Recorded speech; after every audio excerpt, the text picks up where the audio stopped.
जय श्री कृष्णा दोस्तों, अपना देश चैनल में आप सभी का हार्दिक स्वागत है। दोस्तों, बहुला चतुर्थी जिसे कि बोल चौथ के नाम से भी जाना जाता है, इस दिन भगवान श्री गणेश जी का विशेष पूजन अर्चन का विधान है। साथ ही दोस्तों इस दिन की विशेष पूजा की जाती है, गौ माता की पूजा की जाती है। पूजा आपने किस तरह से करनी है, किन किन बातों का ख्याल रखना है और जो लोग इस व्रत को करते हैं उन्हें क्या खाना चाहिए और क्या नहीं खाना चाहिए, साथ ही बोल चौथ की हम कथा को भी सुनेंगे। तो दोस्तों वीडियो आप अंत तक देखें और इन्फॉर्मेशन अगर आपको अच्छी लगे तो आप इसे शेयर जरूर से कीजिएगा। साथ ही दोस्तों अगर अपना देश चैनल में आप पहली बार आए तो चैनल को सब्सक्राइब करना बिल्कुल भी ना भूलें और उसके बाद में आपने चैनल के सब्सक्राइब बटन के पास बने बेल आइकन को प्रेस कर देना है। दोस्तों जान लेते हैं इस बहुला चतुर्थी के बारे में। दोस्तों ये बहुला चतुर्थी भाद्रपद माह की कृष्ण पक्ष की चतुर्थी तिथि होती है। भगवान श्री गणेश जी की इस दिन विशेष पूजा करने से जीवन का हर सुख प्राप्त होता है और जीवन की जितनी भी तकलीफें हैं, परेशानियों, विघ्नहर्ता दूर कर देते हैं। इस दिन गाय बछड़े की पूजा करने का भी विशेष विधान आता है, इसलिए इस दिन की पूजा बहुत अधिक खास है। तो किस तरह से करनी है पूजा वो जान लेते हैं।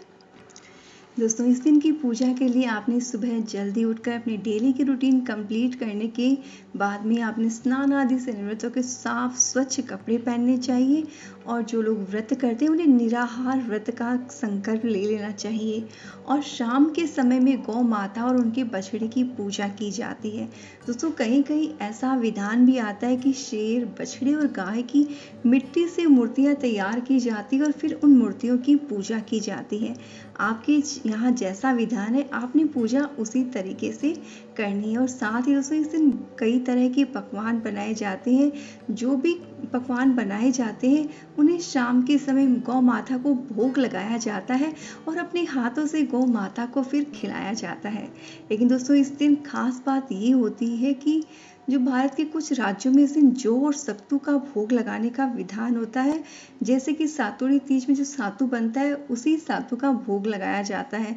और इसके साथ ही इस दिन जौ और ये गेहूं और चावल बिल्कुल भी नहीं खाया जाता है, ऐसा विधान भी कहीं कहीं पर आता है। लेकिन साथ ही एक चीज़ है कि इस दिन आपने गाय के दूध का इस्तेमाल किसी भी चीज़ में नहीं करना होता है। इस दिन का जो दूध होता है वो सिर्फ और सिर्फ बछड़े को ही पिलाया जाता है। इंसानों को इस दिन गाय का दूध किसी भी तरह से इस्तेमाल नहीं करना होता है। और शाम के समय पूरे विधि विधान से आपने भगवान श्री गणेश जी की पूजा करनी होती है। गौ माता की मूर्तियाँ इत्यादि बनाई तो उनकी पूजा करनी होती है और जो प्रसाद है वो फिर वो गौ माता को अपने हाथों से खिला देना चाहिए। साथ ही दोस्तों जब आप गौ माता को खिलाने जाएं तो एक बहुत ही आसान सा काम करना है। एक तो आपने इस दिन जो रोटी बनाई है उसके अंदर घी और गुड़ डालकर गौ माता को खिलाना है, पकवान लेके जाने, साथ ही थोड़ा सा हरा चारा अपने हाथों से अपने घर में जितने भी बच्चे उन सभी के हाथ टच करवा के वो चारा आपको गाय को खिला देना चाहिए। और रात को जब चंद्रमा निकल आए तो चंद्रमा को अर्घ्य देकर इस व्रत को पूरा किया जाता है। और कई जगह तो दोस्तों शंख में दूध, सुपारी, गंध, अक्षत से भगवान श्री गणेश जी की और पूजा की जाती है, उसी जल से अर्घ्य भी दिया जाता है।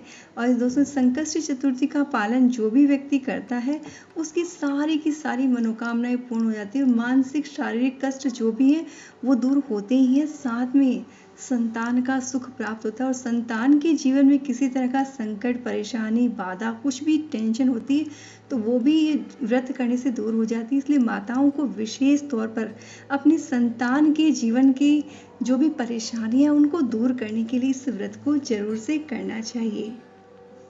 दोस्तों ये तो हो गई इस दिन की पूजा विधि। अब जान लेते हैं दोस्तों इस व्रत की कथा। बहुला चौथ की कथा में दोस्तों कामधेनु के वंशज के रूप में एक बहुला गाय का विधान आता है। दोस्तों कहा जाता है कि जो बहुला गाय है वो जो वन में विचरण करती है और किसी ब्राह्मण की यहाँ ही रहा करती थी और उसका एक बछड़ा था। तो बहुला गाय जो है शाम के समय चरने के लिए गई थी और शाम होने लगी तो वो अपने घर लौटने की फिराक में ही थी कि उसको देर हो गई और उसका बछड़ा व्याकुल हो उठा।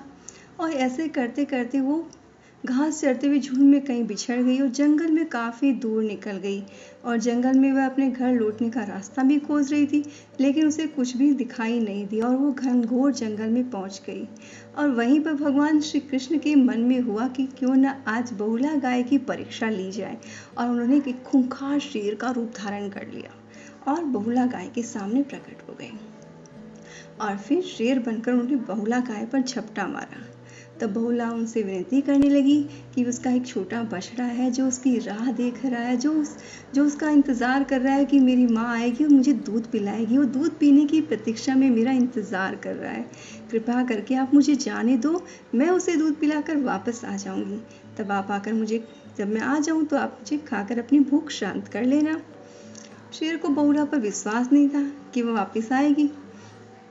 तब बहुला ने सत्य धर्म की शपथ ली और सिंहराज को विश्वास दिलाया कि वह वापस जरूर से आएगी। फिर शेर से बहुला को उसके बछड़े के पास वापस जाने दिया। अब वो जल्दी से अपने घर पहुंची, बछड़े को बहुत जल्दी से दूध पिलाया, उसे चाटने लगी, उसका दुलार करने लगी, क्योंकि उसे लगा कि शायद अब जीवन में वो कभी अपने बछड़े से फिर नहीं मिल पाएगी। और इस तरह से अपने बच्चे को खूब लाड़ दुलार करके बहुला वापस जंगल को आ गई और अपना वचन पूरा करने के लिए सिंहराज के समक्ष आकर खड़ी हो गई।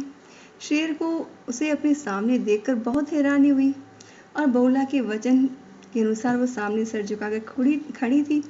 और जो सिंहराज ने देखा कि उसने किस तरह से अपने वचन को पूर्ण किया, तो भगवान श्री कृष्ण बहुत खुश हुए और वापस जो है अपने कृष्ण रूप में आ गए, सिंह रूप से।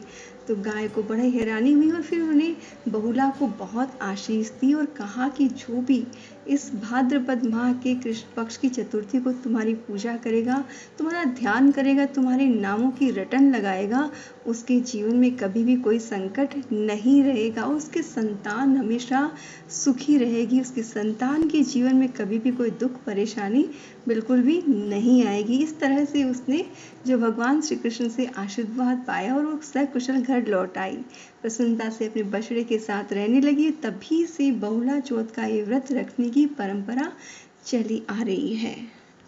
तो दोस्तों ये है बहुला चौथ व्रत की कथा और पूजा विधि। दोस्तों अगर आप व्रत नहीं भी करते तो इस दिन एक छोटा सा काम आप जरूर से करें। एक तो गाय को हरा चारा खिलाएं और जो भी कोई मीठा पकवान इस दिन बनाएं वो अपने हाथों से गाय को जरूर से खिलाएं। और अगर आपके घर के आसपास आपके एरिया में कोई गौशाला है तो इसे दान जरूर से करें। जी हाँ दोस्तों, बड़े खुले दिल से आपने इस दिन दान करना चाहिए। जितने आपकी सामर्थ्य हो, आपकी इच्छा हो उतना दान करें, लेकिन इस दिन आपने गौ माता के निमित्त दान जरूर से करना चाहिए। इससे दोस्तों घर की जो भी परेशानियां दूर होती है, संतान के जीवन के सारे कष्ट दूर हो जाते हैं, इसलिए आपने दान जरूर से करना है।